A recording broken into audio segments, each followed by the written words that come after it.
Srimate Ramanujaya Namaha. Srimate Ramanujaya Namaha. Yo Nityamatyudapadambujayugmarukma Vyamohatastaditarani Trinaya Mene. Asmadguror Bhagavatosya Dayayika Sindhoh Ramanuja Sri Shankaracharya, the founder of the Advaita sect, Sri Madhvacharya, the founder of the Dvaita sect, and Sri Ramanujacharya, the founder of the Vishishta Dvaita sect, are among the greatest seers of India. They appeared at a time when, with the dominance of non-Vedic religions, the Sanatana Dharma began to decline. All three supreme lights were incarnations of the divine. Adi Shankara was an element of Lord Parameshwara made manifest. Sri Madhvacharya had three incarnations: as Anjaneya in Treta Yuga, as Bhimasena in Dwapara Yuga, and as Madhvacharya in Kali Yuga. Sri Ramanujacharya had four incarnations: as Adishesha in Krita Yuga, as Lakshmana in Treta Yuga, as Balarama in Dwapara Yuga, and as Sri Ramanuja in Kali Yuga. Sri Perambadur, at a distance of 40 kilometers from Chennai, was sanctified by the birth of Sri Ramanuja. His father was Keshava Somayaji, an ornament to the dynasty of Harita. He was far famed as the master of all scriptures, as one devoted to Satya and Dharma, as the best of Bhagavatas, and as one who had performed all religious sacrifices and was a Sarvakritu. Kantimati was his wife. For a long time the couple had no children. One day, when there was a lunar eclipse, husband and wife bathed in the sea and then went for a darshan of Lord Parthasarathi. There they stood and prayed devotedly to the Lord to bless them with a son. Somayaji also performed the Putra Kameshti Yaga to please Lord Hari. Providence responded to the prayer of the devout couple. A son was born to them on Thursday, the 5th day of the Shuddha fortnight of the month of Chaitra of the year Pingala, corresponding to the year 1017 of the Christian era. This child has been praised as Lord Adishesha himself.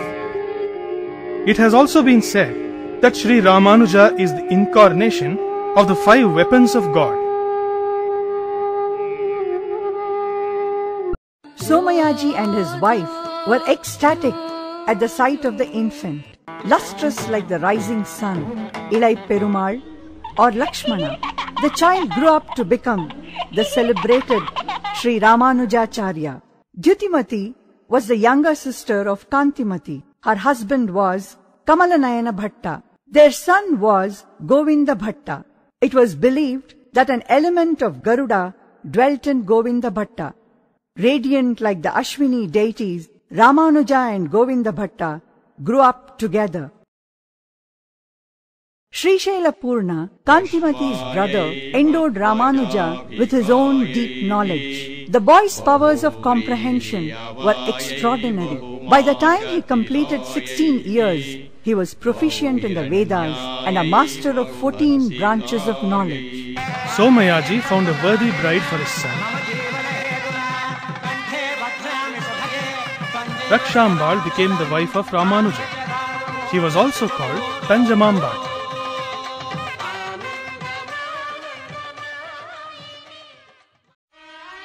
Shortly after the marriage, Ramanuja lost his father. Ramanuja wished to study the Upanishads and moved to Kanchipura from Sri Perambadur in 1033. He became the disciple of a celebrated guru, Sri Yadava Prakasha. Govinda Bhatta joined him. At times, difference of opinion surfaced between master and disciple in the interpretation of scriptural affirmations. Here are a few instances. This is the interpretation of the Vedanta verse. Satyam Jnanamanantam Brahmam qualities cannot be attributed to Brahma because Brahma is without attributes. Just as a cow cannot be simultaneously endowed with horns and be without horns. Do you understand? Sir, your interpretation does not seem correct. Satyam means free from deformity. Jnanam means self-luminosity of form. Anantam means infinity of time, space and object. Just as color, fragrance and softness dwell simultaneously in a flower, Satyatva, Jnanatva and Anantatva, truth, knowledge and infinity can simultaneously dwell in Parabrahma. They are not opposed to one another. Yadava Prakasha, who suffered humiliation repeatedly in the presence of his disciples, began to simmer with anger and intolerance. An incident in the palace of the king Veera Rajendra was even more upsetting. The princess was being harassed by a Brahma Pishachi, an evil spirit. The king turned for rescue to Yadava Prakasha, who was a master of the occult lore. Yadava arrived in the palace with his disciples. The Brahma Rakshasa thundered at Yadava to approach with magical weapons. You, Yadava Prakasha. The verse you are reciting is not new to me. You cannot get rid of me with your verses. I know the story of your earlier birth. When you do not know the story of your own earlier birth, what can you know of my birth? Poor fellow. What do you know of my earlier birth? Long ago, you were a lizard living near an anthill in a town called Madurantakam. Some Vaishnavas traveling from Sriranga happened to stay there for a while. They bathed and performed daily rituals and prayers, had their meal and departed.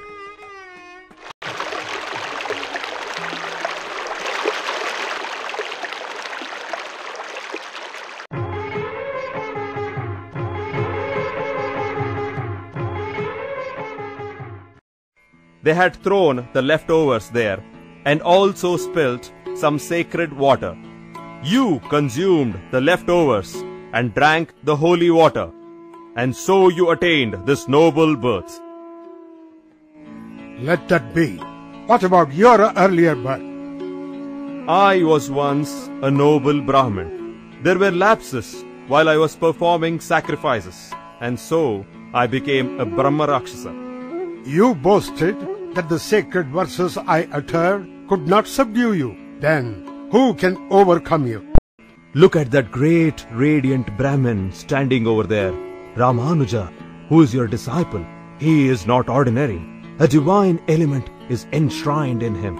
If he places his lotus feet on my head and commands me to depart, I shall be released from the curse. The princess will then be freed from the spirit that troubles her. What will signal your departure? Do you see the yonder holy fig tree? That is my dwelling. The moment I leave the shoulder of the princess, a huge branch will hit the ground. That will signal my departure. At the touch of Ramanuja's feet, the Brahma Rakshasa was liberated from the curse.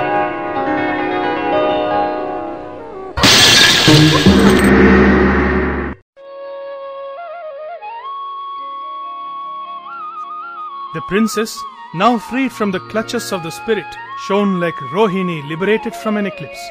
The king bowed and touched the feet of Ramanuja. Ramanuja's reputation spread and crossed the borders of the kingdom. And so did the envy of Yadava. He did not hesitate, even to kill his disciple. He consulted a close disciple. How can I bear the disgrace which the Brahma Rakshasa inflicted in the presence of the king and Ramanuja? It looks as if Ramanuja has been born as the son of Keshava Somayaji only to refute the Advaita faith. He is the sworn enemy of Advaita. He must be destroyed, no matter how. May I make a suggestion, Master? Yes, what is it? Let us make Ramanuja believe that he who bathes in Prayaga in the month of Magha will attain salvation, and then take him to Kashi. Let us drown him at Manikarnika Ghat. When he is bathing, he attains salvation, and you will not be guilty of any sin. Ah, excellent suggestion. But we must ensure that this will remain a secret. The pilgrimage to Kashi began. As they were travelling in the Vindhya forest, they had to cross a river. Govinda Bhatta let everyone walk ahead, managed to stay behind, and conferred with Ramanuja in whispers. He told his brother of Yadava's treachery and advised him to return to Kanchi. Shocked, Ramanuja stayed back. Govinda Bhatta joined the other pilgrims, announced that probably his elder brother had fallen a prey to wild animals, and pretended profuse grief. Yadava Prakasha breathed a sigh of relief.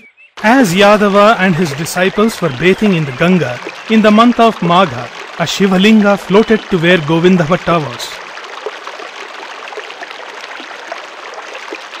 "You are indeed blessed, for Lord Vishwanatha has showered his grace on you," said Yadava, and blessed Govinda Bhatta.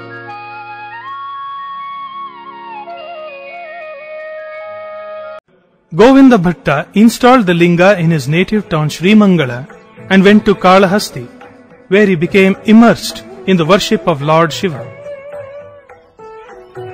Ramanuja, who survived the machinations of Yadava Prakasha, entered a dense forest. Tired and not knowing which way to run, he sat under the shade of a tree and began to pray. केशवः पातु चक्रे जाम्बूनदप्रभः पश्चान्नारायणः शङ्खे नीलजीमूतसन्निभः इन्दीवरदलश्यामो माधवोर्ध्वङ्गदाधरः गोविन्दो दक्षिणे पार्श्वे धन्वी चन्द्रप्रभो महान्. Kanchi Varadaraja Swami, ever at the command of his devotees, appeared. The Lord and his consort Sridevi were in the disguise of a hunter couple. Who are you, my friend? Where are you going in this perilous forest with a young woman? Great Brahmin, we are born hunters, and the forest holds no terror for us. This is a forest infested with wild animals like lions and tigers. Why do you sit alone here? Where do you come from? And where are you going? I belong to Kanchi. I set out for Prayaga, but for certain reasons I could not continue my journey. I was forced to stay here in the forest. I have to return to Kanchi, but I know not the way. Do not worry. Come with us. We too are going to Kanchi. The three spent that night in the forest. It was dawn. The Vyadha's wife made a pretense and said, "Oh, I'm very thirsty. I need water." Great Brahmin, there must be water somewhere nearby. Pray, make a cup of your palms and bring some water swiftly. Ramanuja went in search of water. By the time he returned, the couple had vanished. Ramanuja heard the auspicious ringing of the temple bells in the serene dawn.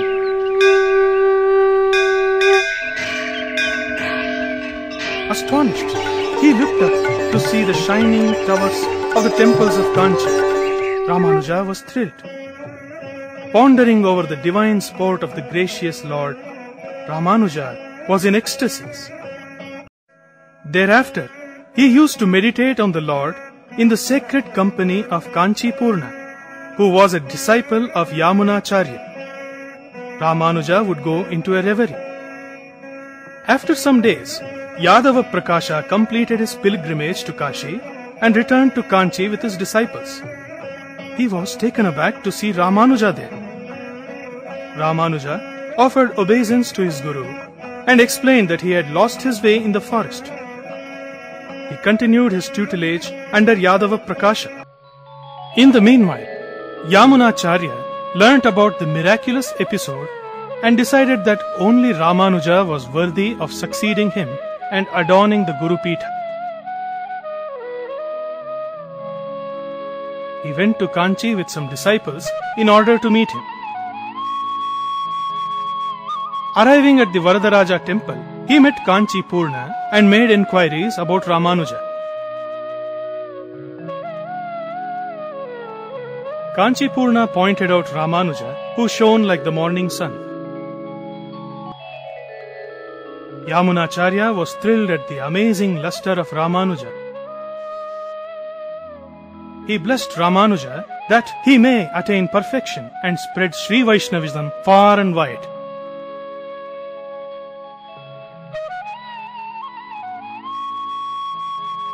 Kando Kannekiriyana kando Tondirellirum vari Todudu ninnartham Vandar Dannan Tudayar Madhavan Bhudangal Manmel Pandan Padi Nadi Parandadiriginranave. But Providence willed otherwise. Ramanuja was with Yadava Prakasha and he did not take note of the presence of Yamunacharya. Pressure of work compelled Yamunacharya to return to Sriranga. On another day, master and disciple were engaged in the discussion and interpretation of the scriptures. The disciple was applying oil to the master before his bath. Tasya yatha kapyasam pundarikamevam akshine. This is a verse in the Chandogya Upanishad. It means that the eyes of Parabrahma are red, like the rare parts of a monkey. Ramanuja's tears fell on Yadava Prakasha's shoulder. Ramanuja, why are your eyes filled with tears? Pardon me, great Guruji. Even ordinary poets regard a degrading simile as a flaw and eschew it. How can a scholar par excellence like you offer such an interpretation? Can the eyes of Parabrahma be compared to the rare parts of a monkey? Well then, what is your interpretation? The phrase Kapyasam Pundarika should be split into Kapi plus Asam Pundarika. Kam means water. Pibati is one who drinks it. Therefore, Kapihi refers to the sun. Asam means blossoming. Kapyasam Pundarikam Gambhiramba Samadbhuta Sumrashtanada Ravikara Vikasita Komala Dalaya Tekshanaha. It means lotus with a strong stalk rising from the depths of water, opened out by the rays of the sun. It is more befitting to interpret the verse to mean that the eyes of Parabrahma are as pleasant as a lotus. After that, Ramanuja left Yadava Prakasha and joined the company of Kanchi Purna. By then, he had heard about the glory of Yamunacharya and yearned to secure his tutelage. Ramanuja learned that Yamunacharya, who was in Sriranga, was counting his days and his mind was in turmoil. He yearned to see him. Yamunacharya too was impatient to send for him and invite him to accept the grand mission of spreading the Sri Vaishnavism philosophy. He asked his close disciple Mahapurna to hasten and bring Ramanuja. Mahapurna raced to Kanchi. He learned that Ramanuja went every day to the Shalai Kinnar well to collect water for Lord Varadaraja Swami's holy ritual bath. He waited for Ramanuja near the well at that hour. As soon as Ramanuja arrived, Mahapurna began to recite the 11th sacred verse from the Stotra Ratna composed by Yamunacharya. Swabhavika navadhika tishaye shitratvam Narayanatvaina vrashyati vaidikaskaha Brahma Shiva Shatamakha Paramasvaraditi Ete Vigasya Mahimarnava Viprushaste. The verse means the Brahma, Rudra, Indra and others are mere drops in the ocean of Parabrahma. Ramanuja was thrilled as he listened. He went up to Mahapurna and requested him to enable him to see the sage who had composed the verse. Mahapurna conveyed to him Yamunacharya's desire and took him to Sri Ranga. But God willed otherwise. By the time the two reached Sri Ranga, Yamunacharya had attained salvation. Ramanuja was heartbroken. Ramanuja wished to offer his obeisance to the mortal remains of the great master. When he approached the body, he was surprised to see that the 3 fingers of the right hand were bent. He questioned the disciples. Revered sirs, was the Acharya born with bent fingers? Or did this happen now? They were all right, but now they are bent. But why? We do not know. Were any of his desires unfulfilled? When he was alive, he used to refer again and again to 3 desires he cherished. They were: first, for the good of the world. Commentaries on the Brahma Sutras should be so written so as to uphold Vishishtadvaita. Second, intense affection for Nammalvar should be aroused and commentaries Divya Prabandhas should be written. Third, the great authors of Puranas, Vyasa and Parashara should be remembered with gratitude. For a few moments, Ramanuja turned inward. He comprehended the desires of Yamunacharya and made up his mind that they should be fulfilled. I will collect all the truths announced by the great Acharyas of yore, and for the benefit of the world, I shall write Sri Bhashya, sacred commentary for the Brahma Sutras. When Ramanuja made this announcement, one of the fingers regained its natural position. I will propagate the Sri Vaishnava religion, endow the ignorant masses with the Pancha Samskara, the 5 purifications. I will make them proficient in the Dravida Veda, the Divya Prabandha, make them accept Nivritti Marga, or the path of involvement, and make them devotees of the Lord. And I shall ever remain their well-wisher. The second finger straightened. Sage Parashara composed Vishnu Purana to explain Jiveshwara. As a symbol of our gratitude to the sage, I shall bestow on a worthy Sri Vaishnava the name of Parashara. Ramanuja respectfully offered this verse to Yamunacharya. The third finger of the gratified Yamunacharya uncurled. The assembled people in one voice enthusiastically hailed Ramanuja as a Mahatma, the great soul. Ramanuja offered his respects to the mortal remains of the Alavandar.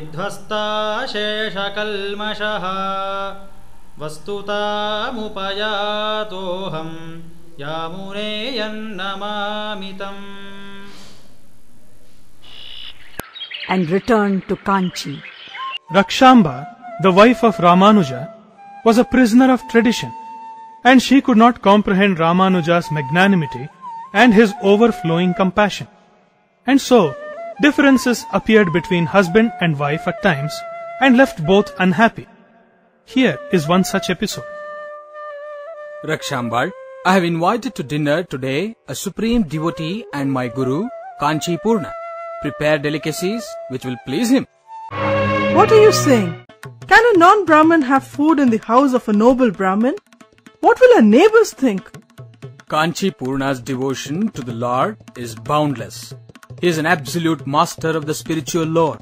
I wish to partake of the leftovers after he has dined. It is my good fortune that I am his disciple. I am bursting with the desire to partake of the leftover, for then my life will be worthwhile.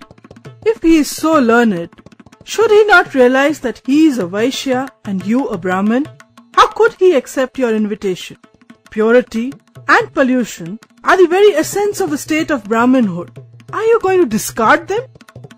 Purity and pollution should manifest in our conduct. Mere pretense is meaningless. Let that be. This debate is unnecessary now. I will attend to the worship in the temple and bring my guru. Most reluctantly, Rakshambal prepared the food and stood at the door, awaiting the arrival of the guest. She was surprised to see Kanchi Purna coming alone. I kept you waiting, revered lady. Pardon me. What is your respected husband doing? He left quite some time ago. He said he would complete the worship at the temple and bring you. He shall be here any moment. I cannot wait till he returns. Respected lady, fruits and milk which you have offered to God will suffice. I need no delicacies. How can you say so? The food is ready. Please have a wash and have your food.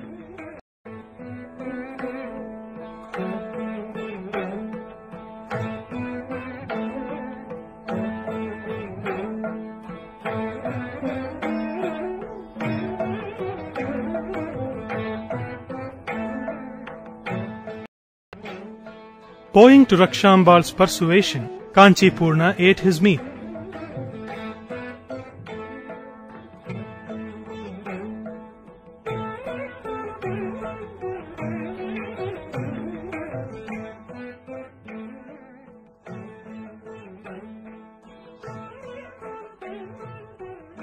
He threw the leaf he had used in the dustbin outside the house. It was a very tasty meal. The Lord is pleased. Kanchi Purna departed. Rakshambal threw away the remaining food and cleaned the utensils with cow dung. She then had a quick bath and started to cook once again. By then, Ramanuja returned. He was astonished to see his wife standing in the sun, drying her hair. He was sad when Rakshamba narrated to him all that had happened. He felt sorry that his wife was so narrow-minded. Ramanuja was from birth indifferent to worldly affairs. Episodes like this one hurt him deeply. He saw no course open to him but to send his wife to her father's house and dedicate himself to the service of the Lord.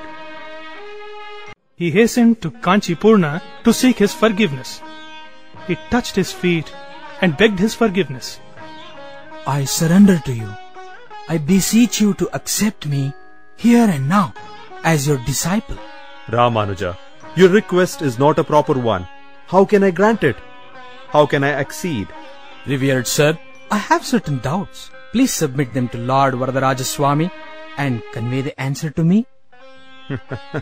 The Lord is aware of the doubts that trouble you. I shall submit your prayer to the Lord. He will answer.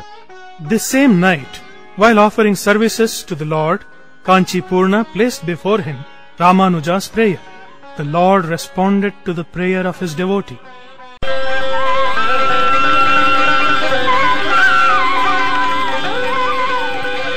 I am Parabrahma, the cause of creation. The difference between the Jivi and the Lord is proven. Trust is the right path for those who seek salvation. I shall grant salvation to my devotees when they shed their body. Let Purnacharya, a great soul, be your supreme guide. The Lord thus pronounced his answers in 6 sentences. These are known as Arivartigal, the 6 pronouncements. Kanchi Purna conveyed to Ramanuja the command of the Lord. Ramanuja understood the 6 commands and bowed in reverence to Kanchi Purna. He wished to surrender to Purnacharya at once. It was in this situation that Ramanuja received a call from Guru Pita in Sriranga. Mahapurna and others, the very cream of Brahmin community, decided that Ramanuja was the most worthy successor to Yamunacharya. Mahapurna was requested to bring Ramanuja to Sriranga. Mahapurna went to Kanchipura to fetch Ramanuja. And in obedience to a divine call, Ramanuja also left for Sriranga with an ardent desire to become a disciple of Mahapurna, who had earned the grace of Yamunacharya. By good fortune, the two met in the Sri Rama temple in the holy town of Madhurantaka.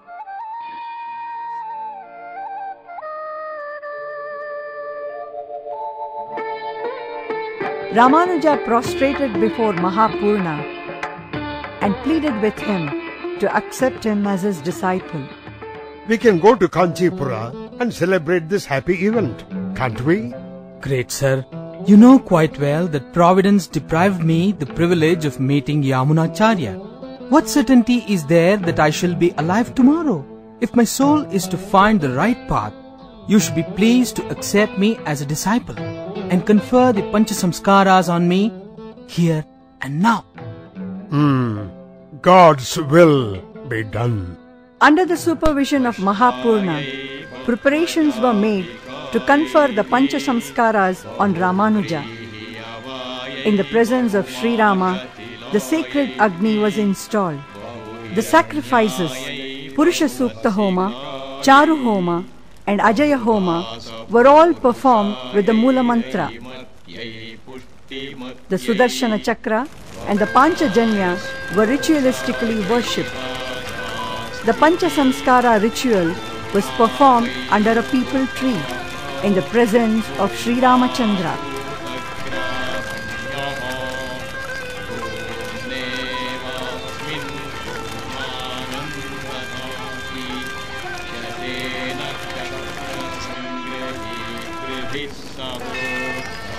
Mahapurna imprinted the Shankha and the Chakra on the arms of Ramanuja. The all-rescuing 8 syllables mantra, the Dvaya mantra, the Charma Shloka and the Dasama were repeated. Ramanuja was crowned in the empire of the servants of Sri Hari. When Purnacharya went on to bless Ramanuja,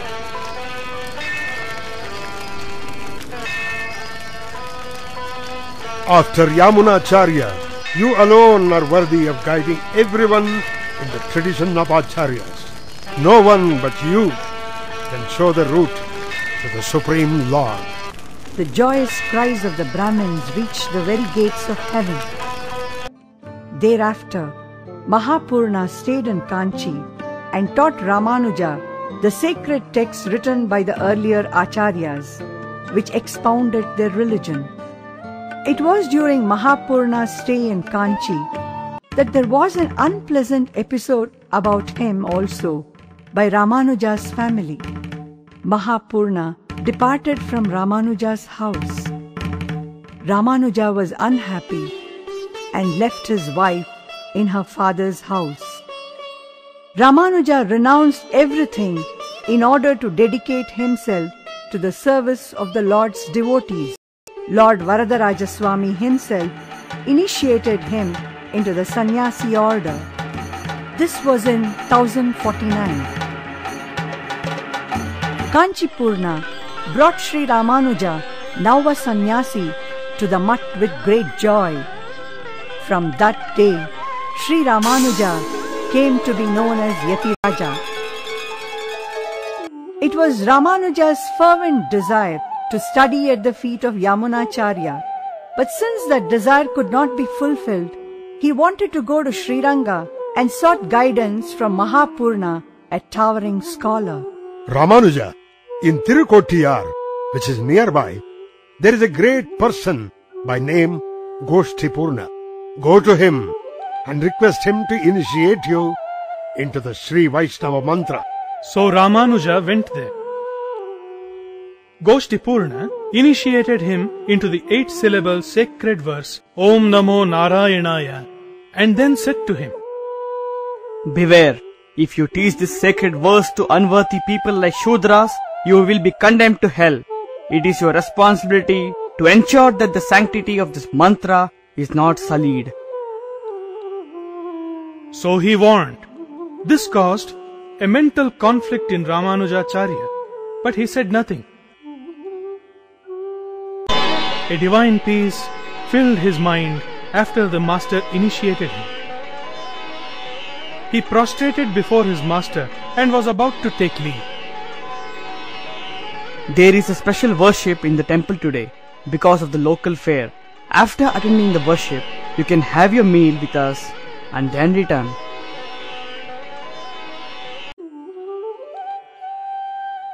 Ramanujacharya said, I bow to your will, and turned towards the temple. There were milling crowds around the temple. They were elbowing their way into the temple. They stood outside and yearned to have a glimpse of the deity.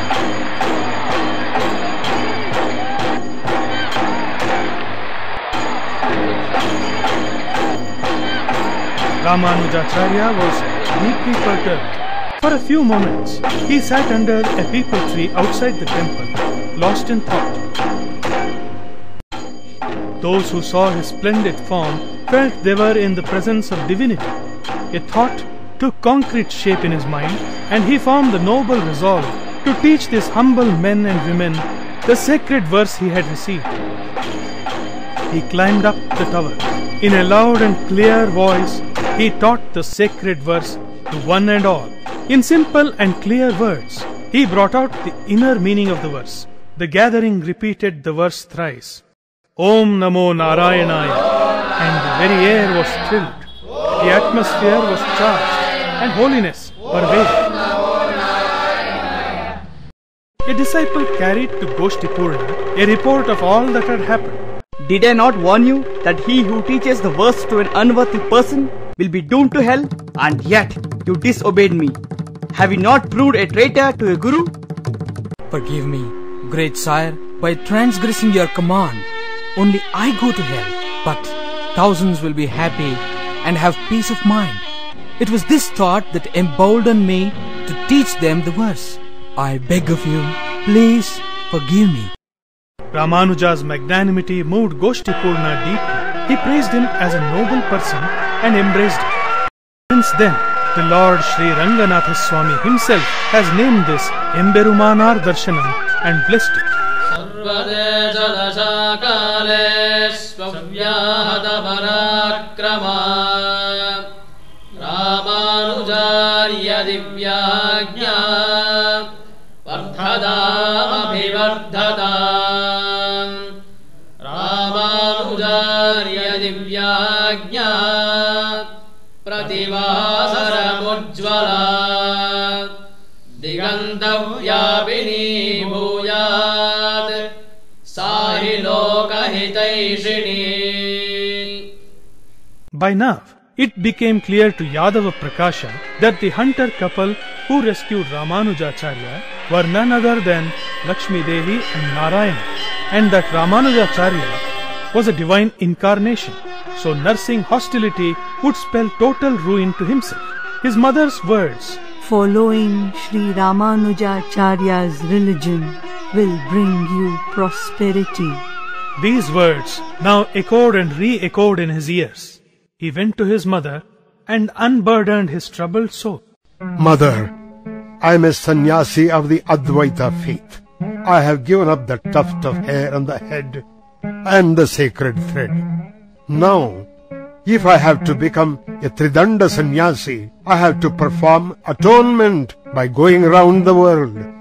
That is beyond me in this advanced age. What am I to do? Why should this trouble you so much? Go round Ramanuja once and bow to him with reverence. That will be as good as going round the world.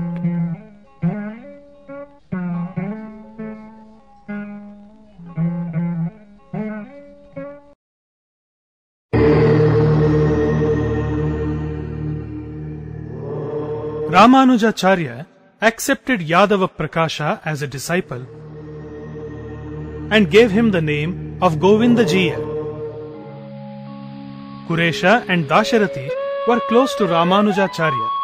Now, Govindajiya joined them as one of his close disciples.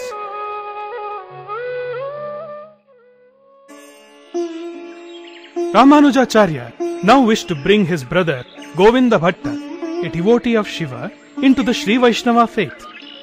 He entrusted this important mission to Sri Shaila Purna. Sri Shaila came to Kalahasti and enabled Govinda Bhatta to have a vision of the essence of Sri Vaishnava teaching. He took him to Venkatachala and after the Pancha Samskaras made him into the Ardha Panchajnana.